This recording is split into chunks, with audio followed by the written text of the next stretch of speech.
ciidanka amniga gobolka Banaadir gaar ahaan ciidanka Haram Cad ee booliska Soomaaliyeed iyo ciidanka Nisa ayaa howlgal qorsheysan waxa ay caawa ka fuliyeen xaafado ka tirsan degmada Warta Nabadda kaas oo looga hortagay faralka liidiga kuwa amniga caasimadda.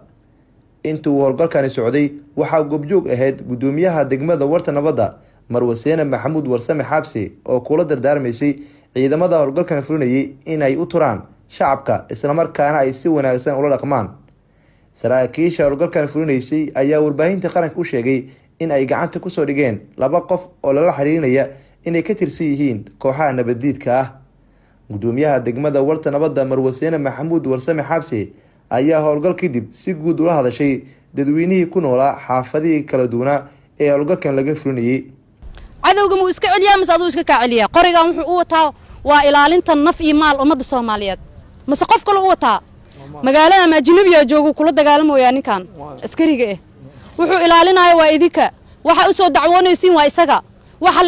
ayad hadhow leedihiin waana gaban shaqadeeni waa ayaga anigu ma soco karo hadees ayaga ila socon been miya ka wada maaramna wada shaqeeno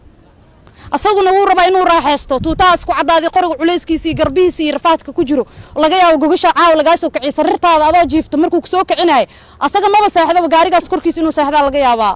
hooy uu sahalin u wada dareema naxariis askariga naxariis u muujiya amnigana ka wada shaqeeno askartana waxa ka codsanayaa in sida la idin soo toobaray aad ula dhaqantaan oo wanaaga ku jiro dadka qofkii markaas idinku xad gudbane si wada jir ah baa looga qaadanaya go'aan raali noqdo mar kale waxa idinku celcelinayaa cadawga dhaxdiinu ku jira magaaladan midka isqarxiyo iyo midka dhaco meel kale kama imaanin hadalkeygana Ilaahay waxa waa raxmadu keen Soomahan ay dhaxdeena leeyahay Soomahan waxa la waxa hawshaas maqbuul waa Soomaa ulamo way fadhisaaya cadawga dhaxdeenu ku jira soo bixiya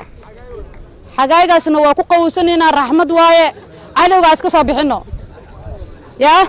salaamu calaykum waraxmatullaahi wabarakaatu balanteena maxay tahay amniga laga shaqeeyo balanteena maxay tahay amniga laga shaqeeyo maamulka degmada Warta Nabadda iyo ciidanka amniga oo kaashanaya shacabka degmada Warta Nabadda ayaa howlgal joogto ah waxa ay ka wadeen xaafadaha ka tirsan degmadaasi kaas oo looga hortagay kooxaha nabadiidka ah.